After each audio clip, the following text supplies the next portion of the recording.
Oh, hey.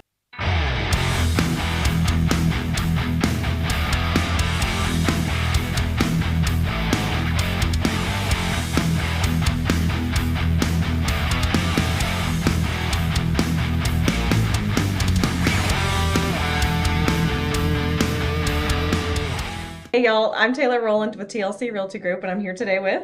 Tracy Walden with the Mortgage Nerd Group. And today we are going to do a first time homebuyer presentation. So, some of this is going to be a lot of information, but we want to really drive home a couple of main points today. So, without further ado, let's go ahead and go.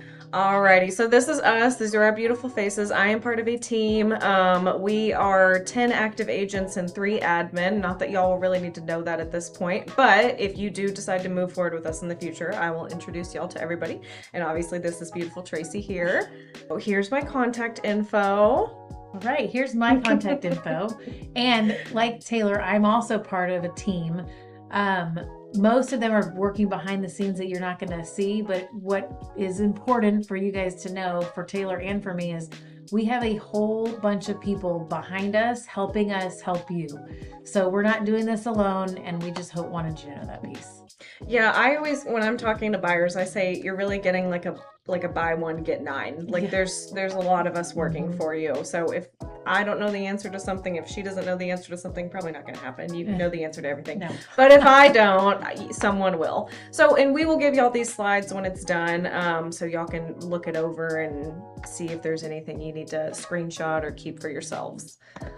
Alrighty, so congratulations! You have taken the first step on your home buyer journey. You've become interested in buying the home, and that is the most important step. It doesn't matter if you think you know everything, or if you know nothing, we will fill in all the blanks. All right, y'all, so what we will cover today, we are going to cover fears versus facts about buying home, the realities of our market today, not too overwhelming, but a little bit of the realities, and then 10 steps to home 10 steps to home ownership, and then your steps that you'll take after this. Alrighty, so we're going to start off with some facts versus fears about buying a home. And I'm not going to read every single one of these, but if you want to pause us and read these yourself, you're more than welcome to. So, the biggest fear, I don't have money for the down payment. A lot of people say this. This is the thing I hear the most, and this is actually more your specialty than mine. You don't know what you can afford until you ask a lender. A lot of people think that they know what they can afford. They think they know, maybe what their monthly payment, they want their monthly payment to be. But the biggest thing is you really don't know until you get in there and you actually talk to a lender and see. Do you want to say anything about that? Yes, this is one of the biggest misconceptions, and I have someone come to me all the time and say that they don't have 20% down. Well, you don't have to have 20% down. There are assistance programs out there that exist. There are a lot of ways you can use other funds, and it's just good to have a quick discovery call because, like Taylor said, there's a lot of you can Google a million different things online, and you're going to find a million different answers. So, as a matter of fact, I think only one buyer that I've closed to this day has had 20% down. Everyone else has had somewhere between 3 to 10. So it's a lot more common to not have 20% down, at least for first timers. Maybe not so much for repeat buyers, but anywho. Okay, so I think that's the most important one here. On the next page, you have a fear that buying a home seems to be too complicated. Well, I will say buying a home is not necessarily easy, but that's why we're involved. We simplify the steps to where you really only have to think about one thing at a time. So for example, today we're going to go over just about everything in the simplified version of it, but you're not going to have to think about anything. You're going to have to think about everything one step at a time, and we help guide you through the rest of the steps. the biggest thing is probably to not just assume anything without at least giving us a quick 10-minute phone call, and we can walk you through it. Absolutely, absolutely. I've never had a dumb question, and I don't think I ever will. If you think something you should know, that we're the professionals. We're here to help you. So why buy now? This is one of the biggest questions I hear because honestly, and you can see on here, owning versus renting, oftentimes it does cost a little more when you own a home. You might have to pay a little more in premium, but what does that equate to in your future? And how do you invest in that? So here's one quick example. If you were to buy a home today for $300,000, of course, for every loan program, different buyer, the monthly payment might be a little bit different, but this is a very good, safe estimate. If you bought a home for $300,000, your monthly payment might be around $2,350. After just 5 years of owning that home, not including what you put down, because that's automatic equity, the additional equity you will have made is $62,000. And that is a conservative number that I used based on current estimations for appreciation. Because in addition to that appreciation that you have, the monthly payment you're paying a little bit into your mortgage every single month toward principal. So with just those two things, after 5 years, now you have this asset that you own $62,000 worth of, that if you rented, and even if you rent at a lower price, after 5 years, you will have lost $124,000. So I just want you to soak that in for a minute. Now, it may not be the right time for you to buy. That's okay. But I just want you to know that if you think you might be ready, we need to look at the options just to see if it is time. I've heard a lot of professionals consider a house like a savings account. So maybe it might be fair to consider equity almost like your savings account.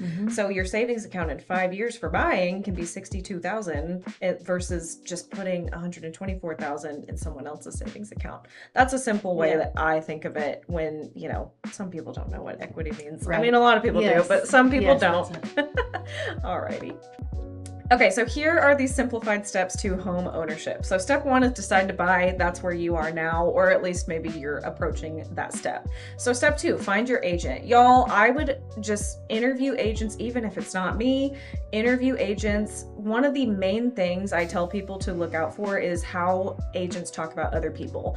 How they talk about themselves should be what carries their business. If their first instinct is to put down a bunch of other agents, it's really more of a reflection of their own business. So just listen to how they talk about other agents, listen to their production, how they will serve you, because the best agent in DFW might not be a great personality match for you, but they might be. So I think it's important and a good idea to talk to a few.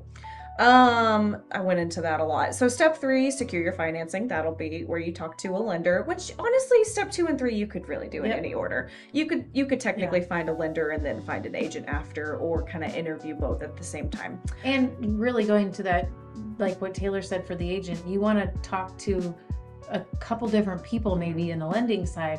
It is important to decide your lender early in the process, not after you're under contract. But see who you mesh well with, see who has similar financial goals like you, that would help you meet your financial goals. Finding someone that speaks your language, you know, I mean, it is a personality, and you'll likely have that relationship for a while. I mean, if it's a good transaction, of course. Okay, then identify your criteria. That's the fun one. That's the one we like to do. That's, you know, what we're looking for in the house, what you want, right?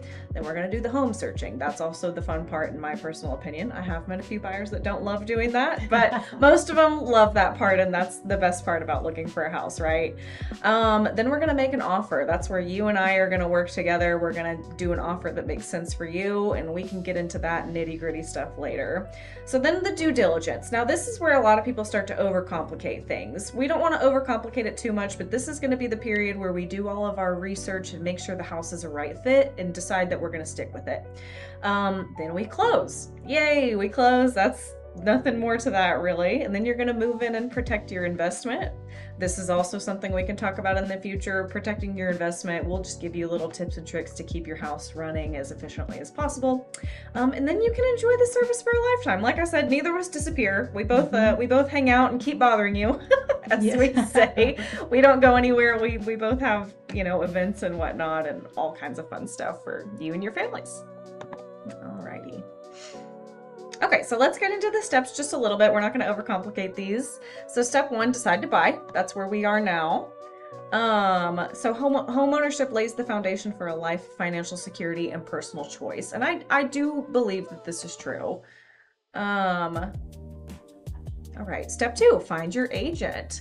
So this, of course, is obviously about me, but this should be true of any agent you interview. As a real estate agent, they should educate you about the market. They should analyze your wants and needs, guide you to a home that fits your criteria, coordinate the work of all the other professionals, because like we talked about, it's a team and a lot of people go into it, negotiate on your behalf, Not without you knowing, though. I do want to make that clear. It's always going to be in conversation, and then troubleshoot any challenges that may arise. Y'all, there's stuff that we handle behind the scenes that you'll never know about.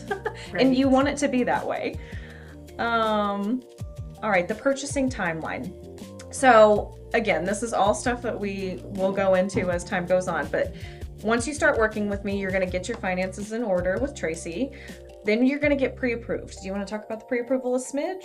Yes, Okay. and we'll get a little more into detail this in the Yeah. future, but really the biggest thing I like to encourage people to do is just have a discovery call. You don't have to have your social security ready and all of your documents ready just to see if maybe you're ready for this, but you do want to make sure that it is time and that you're going to be able to accomplish that pre-approval before you go to the next step. Right. And pre-approval doesn't start with, on your first discovery call, you're not looking at bank accounts. Right. You're not, right. She's not pulling anything. It's just a discovery call. And it might even be a year before you decide you're actually going to buy. You just want to get things ready to go so that you know what to plan for. Exactly. So then you're going to start looking. That's the fun part. Then you're going to go under contract, take ownership and close, and then move into your new home and and make your last lease payment. That's Yes. true. That's true. If you're moving from a rental, of course. I have a couple people moving from their parents' homes directly into a home, so yes. that's why I say that. Okay, so let's talk about getting fully pre-approved. The biggest thing after, I already mentioned this earlier, but getting a discovery call scheduled, just a quick initial discovery call. But what I need to make sure that you do, whether you use me or not as your lender, is that you walk away from it knowing what is your monthly budget, what is your purchasing power, and how much money do you actually have to have when it comes time to getting to the closing table. You need a full custom mortgage plan built for you to hit those goals. So let's talk through really quick what that looks like. I really talked about most of this already, but you need to understand your total out-of-pocket needs. So there's a cost associated with this, and I'm sure you've heard closing costs, things like that. I'm going to cover that in a minute. What is in your monthly mortgage payment? What are you actually paying for in that mortgage payment? What types of loans are available to you? There's lots out there. And what documents are you going to need to be prepared to show us? Okay, so let's first talk about the costs associated with buying. I really like to tell people there's 3 buckets that you have to remember. 3. The first one is your down payment. And that's going to all depend on what loan program you're in. I will look at all of your qualifications. We'll talk that over and see what you have available to you. And then I'll let you know how much you need to plan on for down payment. Next is closing costs. There are going to be some closing costs that the lender charges and some that are third-party fees. And third-party fees are going to be things like you have to get your home appraised. Do you need a survey done for your home? That's what Taylor and I will let you know. You have to have homeowner's insurance. You have to sometimes get a tax certificate, seeing what that house is going to cost in property taxes. There's little things like that. We'll walk you through all those later. But some of these closing costs will be charged. Usually they don't change a lot from home to home, whether you buy a $200,000 home or $1 million home. The closing costs are pretty consistent. And sometimes you can negotiate some of them to be paid for, sometimes even by the seller, depending on what market we're in and what home it is. The third bucket is prepaids, and that's going to be where you have something called an escrow account. And your escrow account is going to be your taxes and your insurance. You have to bring a full year of homeowner's insurance to the closing table on day of closing. And then we set up an escrow account for you. That's about 3 months worth of taxes and insurance. That gets all deposited into your mortgage that the company that you make the payments to will be collecting for you on your behalf. So every year we're going to pay the homeowner's insurance again for you and the property taxes for you, so you don't have to worry about it. But you do have to bring some of that to closing. So these are the 3 key buckets that you have to make sure that you understand from your lender what that's going to cost you. Okay, the next thing to be prepared for is to understand your full mortgage payment. When someone tells you, when you Google how much does it cost to buy a house like this, well, you need to make sure that it is the whole number in there that you understand and where all of those payments are, where all those pieces are coming from. So the first part is I like to say the principal and interest. So your principal and interest is really one part. The way you'll see it on your mortgage statement, it's one piece, but a portion of that is being paid in principal and a portion is being paid in interest. Those actually change a little bit every month, but the total amount will never change. So to you, you'll only see one number. The next part is your taxes. You need to be prepared for that. It's going to be a little bit different, and Taylor will also help you walk through that about some areas have higher taxes than other areas.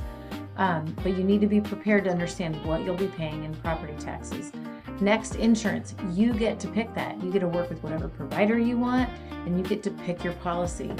A lot of times if you bundle it with your car insurance, you'll get a discount. But once you go under contract, you'll want to start shopping that right away to make sure that you have that piece figured out. And that's going to be what goes into your escrow account, which is part of this taxes and insurance. The last piece is if you're not putting down 20%, usually you're required to pay mortgage insurance. It's different for different loan programs, but I'll walk you through what the best options are for you. All right, the most common types of loans. Like I said, there are lots of loan programs out there, but the most common are really conventional and FHA. VA if you're a veteran or have been a veteran and you departed the service, and USDA if you're in a certain area. So USDA are a little less common unless you're further out. Again, Taylor and I can walk you through what that would look like, but all of these are going to have different credit score requirements, down payment requirements. There are other finicky things about all of these, but once I do that discovery call with you, I will typically know what your available options are. All right, what documents will you need? So you're going to need a few things. This might look a little overwhelming when you're first looking at this screen. I will limit what I'm going to ask you for because nobody likes paperwork. But once I have everything of yours pulled together, I'm going to let you know which of these we need. And part of it depends on some of, are you self-employed or are you W-2? Where do you keep your money? I will walk you through all those things, but we're going to need things to prove your income. We're going to need things to prove where your money, your assets came from that you're going to be using for those 3 buckets that we talked about for bringing to closing. We do need to have some type of identification. And then when we pull in your credit, that's how we'll understand your liabilities and debts. Anything that you owe, like for a car or student loans, we have to pull that in. So I'll let you know which actual documents we need after all of that. I don't want to get too much into the FICO score, but I get this question asked so often. What we look at on a FICO score is going to be different than what you might see on your credit card statement or what you're looking at. Sometimes it's higher, sometimes it's lower. Also, don't just assume that your credit isn't good enough to buy a house, because there are a lot of quick fixes that I can guide you to say, hey, if you do this one thing, it'll take your score up to this. Or if you do this, in 2 months, you'll be ready for this. So I just wanted you to kind of see what we're using when we pull credit. But we do have 3 bureaus that we pull it from: Equifax, TransUnion, and Experian. And we actually throw away the top score, throw away the bottom score, and we use the middle score. If you have more than one person on the loan, we have to use the credit report for both people that are going to be on the mortgage. But if you have someone else if you're like a spouse or something else that maybe we don't want to use their credit score, we don't have to put them on the mortgage. Again, something that we can talk about when we get into our discovery call. The last thing is maintain your pre-approval. So once we get you ready to go, I will walk you through some of those key elements, but we want to try to plan on doing something at a time, if possible, when you're not having to make a big purchase or change jobs. If you do have something like that coming up, don't assume you can't buy a house though, because again, I will walk you through those things. I have people that are doing these things all the time, but we just want to make sure we're on the same team and that we communicate those things, and I help guide you on the timelines. So step 4, identify your criteria. So this is where you're going to decide, are you interested in a fixer-upper? What location's important? How much space you need? This is where I'll get with you to find out what's important in terms of your wants versus your needs. If your budget's $150,000 and you want a pool and a walk-in closet and a media room, we might need to be a little more realistic. But a lot of times people do give me their list of wants and needs, and we can usually find most of it. You might be surprised, especially in today's market. This is where I'll set up a search portal for you, and you'll be able to kind of get in there and edit it too. And then we'll come up with some sort of rating system. Now, for some people, that's as simple as walking into a house and saying yes or no. Sometimes I do have people that kind of like everything, and then we have to sort of sort out the pros and cons, and it can all be done, and it's no issue. Who has been looking at houses? So this is where I'll want to know whose decisions are important here. If you're looking but your parents' decisions are incredibly important, I'll need to know that. If you're buying a house with your best friend, we'll need to know whose decisions are important and whose money's involved, right? So these are all things we'll discuss, and we'll find out whose decisions are important. I have met people that they say, hey, my parents are gonna come along, but we're gonna ignore them. That's okay too. We can discuss all of that in our buyer's consult. So what you see, your job is to see how the home stacks up to your wants and needs. Questions you answer: does it have the right space? Does it have the right layout for your lifestyle? Does it offer value to you? Is the location convenient to your jobs and your kids if you have kids? Does it have features and amenities you like? My job, or your agent's job, is going to be as such. Does the size and layout compare well to others around it? Sometimes you might not want the best, fanciest house in the neighborhood because that's not really the cap. The median houses in the neighborhood is the cap. Does it offer value in relation to other homes around it, which is sort of what I just said? Does the location hold its value? Does it show signs of major maintenance or structural concerns? Sometimes we do have a little bit of a better eye for maybe, let's say, a remodeled home that's been a quality remodel versus just what we like to refer to as lipstick on a pig. All right, so step 6, make an offer. So this is where we're going to want to put our best foot forward. We're going to offer, what makes sense for the market, but also what's strong depending on, does the house have other offers? Maybe it doesn't, and we'll be able to talk about all that then. We're also going to show your pre-approval. This is what we get from the lender, and this is going to show, hey, not only are we offering this, but we're qualified to offer this too. So that's very important. Do you want to say anything about that? You don't have to. No, Okay. I think a lot of times that the seller and the listing agent, they want to know that when they take this house off the market, that the financing is solid. Mhm. And I've seen this happen many times where the listing agent will call me, or I call the listing agent just to even put a good word in for you. So it is important that you're fully prepared with a pre-approval when you're ready to make an offer. Absolutely. Step 7, perform your due diligence. I'm not going to get too deep into this, but this is where things get a little bit scary to some buyers, right? So this is where we're going to go into what's called an option period. And I'll actually go to the next slide here and sort of read along. So the option period, typically 3 to 7 days. I would say 7 to 5 days is standard, 10 on the longer side.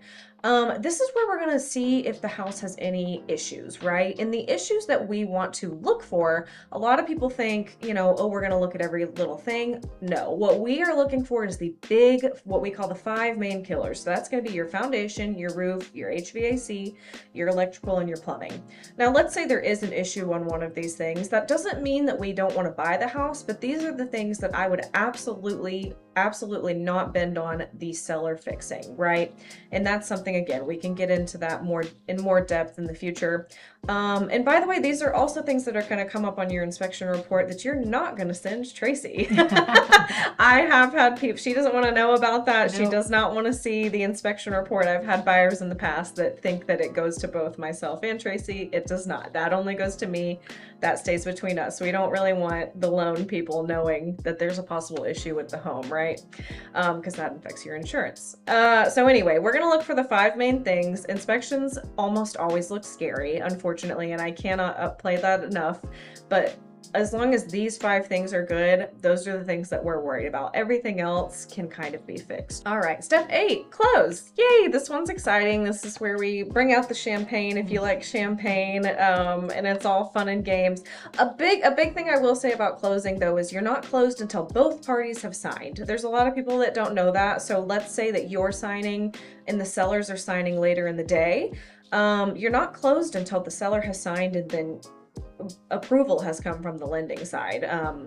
We just review everyone has done all their signatures, so we have all the money where it needs to be, right. And then the title company is actually the one that will authorize that at the very end. Yep. But it usually can all happen pretty quickly. Yeah. But Taylor will make sure when you're scheduling everything that the plan is going to happen in the day that we decide to. If everyone's good at their job, it should take an hour to Mhm. 2 at most. I haven't had it take over an hour to 30 minutes. It's normal.